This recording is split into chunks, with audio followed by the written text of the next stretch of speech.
நாட்டை உலுக்கிய துப்பாக்கிச் சூட்டின் எதிரொலி பலப்படுத்தப்பட்ட நாடாளுமன்ற பாதுகாப்பு. அரசு நிறுவனங்களில் நிறுவப்பட்டுள்ள புதிய பிரிவு வெளியான அறிவிப்பு.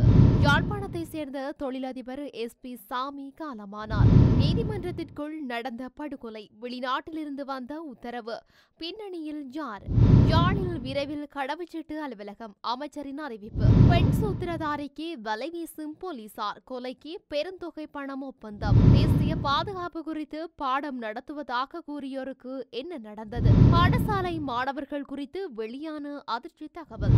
நீதியமைச்சர் உடனடியாக பதவி விலக வேண்டும். எதிர்க்கட்சி MP வலியுறுத்து. இலங்கை கடற்பரப்புக்குள் அத்துமீறிய இந்திய கடற்தொழிலாளர்கள் 10 பேர் கைது. நாடாளுமன்ற பாதுகாப்பு பலப்படுத்தப்பட்டுள்ளது. அதன்படி நாடாளுமன்ற வளாகத்திற்குள் வருகை தரும் வாகனங்கள் நபர்கள் சோதனைக்கு உட்படுத்தப்படுகின்றார்கள். நாடாளுமன்றம் கூடும் தினங்களில் விசேட சோதனை நடவடிக்கைகள் மேற்கொள்ளப்படும் நிலையில் நேற்று புதுக்கடை நீதிமன்ற வளாகத்திற்குள் இடம்பெற்ற சம்பவத்தின் பின்னர் நாடாளுமன்றத்தின் பாதுகாப்பு மேலும் பலப்படுத்தப்பட்டுள்ளது. இந்த நிலையில் இன்று ஜனாதிபதி அனுரகுமார திசாநாயக்க நாடாளுமன்றத்திற்கு வருகை தரவுள்ளார்.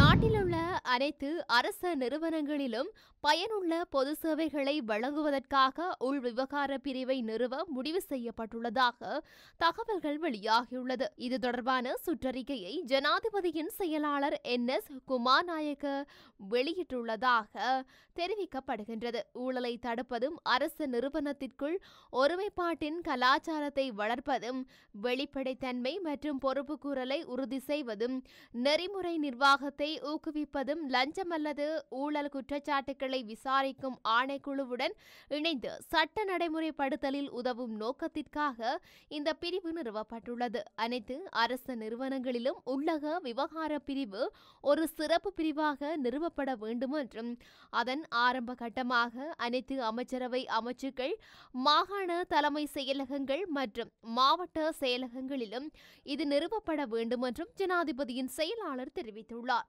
இந்த உள் விவகார பிரிவுகளை நிறுவுவது தொடர்பாக ஜனாதிபதியின் செயலாளர், அமைச்சுக்களின் செயலாளர், மாகாண தலைமை செயலாளர்கள் மற்றும் மாவட்ட செயலாளர்களுக்கு எழுத்துப்பூர்வ அறிவிப்பையும் வெளியிட்டுள்ளதாக தெரிவிக்கப்படுகின்றமை குறிப்பிடத்தக்கது. தொழிலதிபரும் தினக்குரல் பத்திரிகையின் ஸ்தாபகருமான SP சாமி தனது 89வது வயதில் காலமானார். வயது மூப்பின் காரணமாக SP சாமி நேற்று இரவு யாழ்ப்பாணத்தில் காலமானார். அன்னாரின் இறுதிக்கிரியைகள் பற்றிய தகவல்கள் பின்னர் அறிவிக்கப்படும் என்று குடும்பத்தினர் தெரிவித்துள்ளனர். பாதாள உலக குழுவைச் சேர்ந்த கணேமுல்ல சஞ்சீவ மீதான துப்பாக்கிச்சூடு மற்றும் கொலை வெளிநாட்டிலிருந்து திட்டமிடப்பட்டதாக தகவல்கள் வெளியாகியுள்ளன. இந்த கொலையை தற்போது வெளிநாட்டில் வசிக்கும் குற்ற கும்பலை சேர்ந்த ஹேஹல் பத்தர, பத்மே, பட்டுவத்தே சாமர மற்றும் ஜித் பிரியந்த ஆகியோர் செய்ததாக தெரிவிக்கப்படுகின்றது. தற்போது துபாய் மற்றும் பிரான்சில் மறைந்து வாழ்வதாக தகவல்கள் வெளியாகியுள்ளது. இதற்கிடையில் பூசா சிறைச்சாலையில் இருந்து நீதிமன்றத்திற்கு அழைத்து வரப்பட்ட கணேமுல்ல சஞ்சீவை பாதுகாக்க 12 சிறைச்சாலை அதிகாரிகள் மற்றும் சிறப்பு படை அதிகாரிகள் கடமையில் இருந்துள்ளனர். தீவிர பாதுகாப்பு நடவடிக்கைகள் இருந்த போதிலும் பாதுகாப்பு குறைபாடு காரணமாக நீதிமன்ற வளாகத்திற்குள் இதுபோன்ற துப்பாக்கிச்சூடு நடந்ததா என ஊடக பேச்சாளர் சிரேஷ்ட போலீஸ் அத்தியட்சகர் புத்திக மனதுங்கவிடம் பல தரப்பினர் கேள்வி எழுப்பியுள்ளனர். நீதிமன்றத்திற்குள் நுழையும் அனைத்து நபர்களும் கடுமையான சோதனைகளுக்கு உட்படுத்தப்படுவார்கள் எனவும், ஆனால் நீதிபதிகள் மற்றும் வழக்கறிஞர்கள் சோதனைக்கு உட்படுத்தப்பட மாட்டார்கள் எனவும் கூறப்பட்டுள்ளது. யாழ்ப்பாணத்தில் புதிய குடிவரவு மற்றும் குடியகல்வு திணைக்களத்தின் அலுவலகம் விரைவில் திறக்கப்படும் என பொது பாதுகாப்பு அமைச்சர் ஆனந்த விஜயபால தெரிவித்துள்ளார்.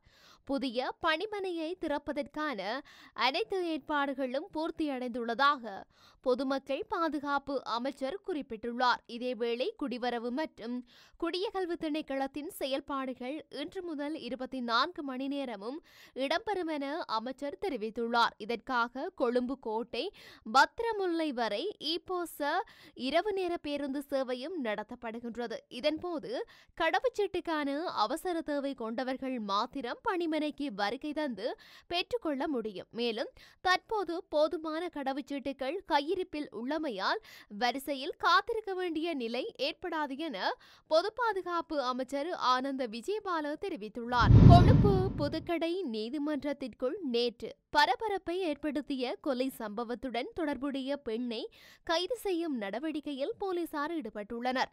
பல போலீஸ் குழுக்கள் அமைக்கப்பட்டு தேடுதல் நடவடிக்கை முன்னெடுக்கப்பட்டு வருவதாக போலீஸ் ஊடக பேச்சாளர் தெரிவித்துள்ளார்.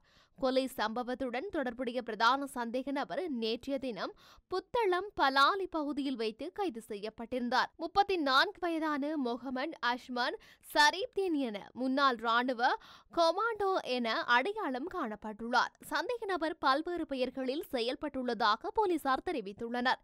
இதேவேளை குறித்த கொலையை மேற்கொள்ள 1,50,00,000 ரூபாய் ஒப்பந்தம் பேசப்பட்டதாக ஆரம்பகட்ட தகவல்கள் தெரிவிக்கின்றன.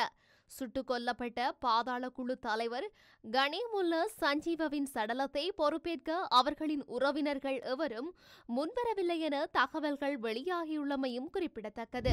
தேசிய பாதுகாப்பு தொடர்பில் பாடம் நடத்துவதாக கூறியவர்களுக்கு இன்று என்ன நடந்தது என தேசிய சுதந்திர முன்னணியின் தலைவரும் முன்னாள் அமைச்சருமான விமல் வீரவன்ச கேள்வி எழுப்பியுள்ளார். நேற்றைய தினம் கொழும்பு புதுக்கடை நீதிமன்றில் இடம்பெற்ற துப்பாக்கிச்சூட்டு சம்பவம் தொடர்பில் அவர் இவ்வாறு கேள்வி எழுப்பியுள்ளார்.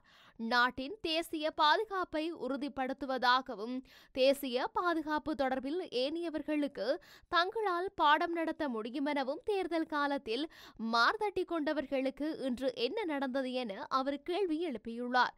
நீதிமன்றில் வழக்கு விசாரணையை செய்யும் இடத்தில் இதுவரையான இவ்வாறான ஒரு சம்பவம் இடம்பெறவில்லை என அவர் தெரிவித்துள்ளார். தேசிய பாதுகாப்பு பிரதி அமைச்சர் அருண ஜெயசேகர ஒரு முன்னாள் படை அதிகாரி என விமல் வீரவன்ச தெரிவித்துள்ளார். அவர் போர் நடந்த காலத்தில் விரல் ஒன்றில் ஏற்பட்ட காயத்தை காரணம் காட்டி கொழும்பு திரும்பியதாகவும் போர் முடிவடையும் வரையில் அவர் மீண்டும் போர்க்களத்திற்கு செல்லவில்லை எனவும் விமல் வீரவன்ச தெரிவித்துள்ளார். பிரதி பாதுகாப்பு அமைச்சர் யார் என்பதை தேடி பார்த்தபோது இந்த தகவல்கள் தமக்கு கிடைக்கப்பெற்றதாக அவர் குறிப்பிட்டுள்ளார். இவ்வாறான நபர்களே நாட்டின் தேசிய பாதுகாப்பு பற்றி பேசி வருவதாக அவர் தெரிவித்துள்ளார். இந்த அரசாங்கத்தின் பலர் வாய்ப்பேச்சு வீரர்கள் எனவும் ஜனாதிபதி அனுரகுமார திசாநாயக்கவிற்கு மிகவும் பொருத்தமானவர்கள் எனவும் அவர் தெரிவித்துள்ளார். நீதிமன்றில் நீதிபதி தீர்ப்பு வழங்க முன்னால் 3ஆம் தரப்பினால் தீர்ப்பு வழங்கும் கலாச்சாரம் உருவாகியுள்ளது என அவர் மேலும் குறிப்பிட்டுள்ளார். பாதாள உலக குழு செயல்பாடுகளை கட்டுப்படுத்த நடவடிக்கை எடுத்த போலீஸ் மா அதிபரை பணி செய்ய முடியாத வகையில் நீதிமன்றின் ஊடாக முடக்கப்பட்டதாக தெரிவித்துள்ளார். நாட்டில் நாளொன்றுக்கு 3 முதல் 4 பேர் வரை வாய் புற்றுநோயால் உயிரிழப்பதாக வாய்வழி மற்றும் முக அறுவை சிகிச்சை நிபுணர் வைத்தியர் ஆனந்த ரத்நாயக்க குறிப்பிட்டுள்ளார். நாட்டில் வருடாந்தம் 2000 முதல் 3000 புதிய வாய் புற்றுநோய் நோயாளிகள் கண்டறியப்படுவதாக அவர் கூறியுள்ளார். சுகாதார மேம்பாட்டு பணியகத்தில் நடைபெற்ற ஊடகவியலாளர் சந்திப்பில் கலந்து கொண்டு கருத்து தெரிவிக்கும் போதே வைத்தியர் ஆனந்த ரத்நாயக்க மேற்கொண்டவாறு தெரிவித்துள்ளார். இதேவேளை பாடசாலை மாணவர்களிடமும் வாய் புற்றுநோய்க்கான அறிகுறிகள் காணப்படுவதாக வைத்தியர் ஆனந்த ரத்நாயக்க மேலும் குறிப்பிட்டுள்ளார். இலங்கையின் நீதியமைச்சர் மற்றும் பொதுமக்கள் பாதுகாப்பு அமைச்சர் உடனடியாக பதவி விலக வேண்டுமென ஐக்கிய மக்கள் சக்தியின் நாடாளுமன்ற உறுப்பினர் ஹெக்டர் அப்புஹாமி தெரிவித்துள்ளார். இலங்கை வரலாற்றில் நீதிமன்றத்தில் நீதிபதியின் முன்னிலையில் சந்தேக நபர் ஒருவர் சுட்டுக் கொலை செய்யப்பட்டுள்ளமை இதுவே முதற் தடவை என அவர் மேலும் சுட்டிக்காட்டியுள்ளார். நாடாளுமன்றத்தில் நேற்று நடைபெற்ற 2025ஆம் ஆண்டுக்கான வரவு செலவு திட்டத்தின் 2ஆம் நாள் மீதான விவாதத்தில் உரையாற்றுகையிலேயே அவர் இவ்வாறு குறிப்பிட்டுள்ளார். 2025ஆம் ஆண்டுக்கான வரவு செலவு திட்டம் மக்களுக்கான வரவு செலவு திட்டம் என்று குறிப்பிடப்படுகின்றது. ஆனால் நடைமுறையில் உள்ள பிரச்சினைகளுக்கு தீர்வு ஏதும் குறிப்பிடப்படவில்லை. தேர்தல் காலத்தில் மக்களை ஏமாற்றியதை போன்று வரவு செலவு திட்டத்திலும் மக்களை தேசிய மக்கள் சக்தி ஏமாற்றியுள்ளது. நாட்டின் தேசிய பாதுகாப்பு தற்போது மலினப்படுத்தியுள்ளது. பட்டப்பகலில் நடுவீதியில் மனித படுகொலைகள் இடம்பெறுகின்றது. இலங்கையில் முதன்முறையாக நீதிமன்றத்துக்குள் நீதிபதி முன்னிலையில் குற்றவாளி கூண்டில் உள்ள சந்தேக நபர் சுட்டுக் கொல்லப்பட்டுள்ளார். நீதியமைச்சர் மற்றும் பொதுமக்கள் பாதுகாப்பு அமைச்சர் ஆகியோர் கடந்த காலங்களை பற்றியும் தேசிய பாதுகாப்பு பற்றியும் மார்த்தட்டி பேசுவார்கள். தற்போது நிலைமை எவ்வாறு உள்ளது? இவ்விருவரும் பதவி விலக வேண்டும். தேசிய பாதுகாப்பு பலவீனப்படுத்தப்பட்டுள்ளது. அரசாங்கத்தின் உறுப்பினர்கள் வாய்ச்சொல் வீரர்களாகவே உள்ளார்கள். எந்த பிரச்சனைகளுக்கும் இவர்களால் தீர்வு முன்வைக்க முடியாது என தெரிவித்துள்ளார். இலங்கை கடற்பரப்புக்குள் அத்துமீறி கடத்தொழிலில் ஈடுபட்ட 10 இந்திய கடத்தொழிலாளர்கள் இன்று அதிகாலை கைது செய்யப்பட்டுள்ளனர். யாழ்ப்பாணம் மற்றும் மன்னார் கடற்பரப்புக்குள் எல்லை தாண்டி வந்து கடத்தொழிலில் ஈடுபட்ட 10 இந்திய கடத்தொழிலாளர்களே கடற்படையினரால் கைது செய்யப்பட்டுள்ளனர். 10 இந்திய கடத்தொழிலாளர்களும் 3 ட்ரோலர் படகுகளில் இழுவை மடியில் ஈடுபட்ட வேளை கைது செய்யப்பட்டதோடு படகுகளும் கைப்பற்றப்பட்டன. கைது செய்யப்பட்ட கடத்தொழிலாளர்கள் மன்னார் மற்றும் காங்கேசன்துறை கடற்படை தளங்களுக்கு அழைத்து வரப்பட்டனர். மேற்படி 10 இந்திய கடத்தொழிலாளர்களும் யாழ்ப்பாணம் மற்றும் மன்னார் மாவட்ட கடத்தொழில் நீரியல் வள திணைக்களம் ஊடாக நீதிமன்றத்தில் முற்படுத்தப்படவுள்ளனர்.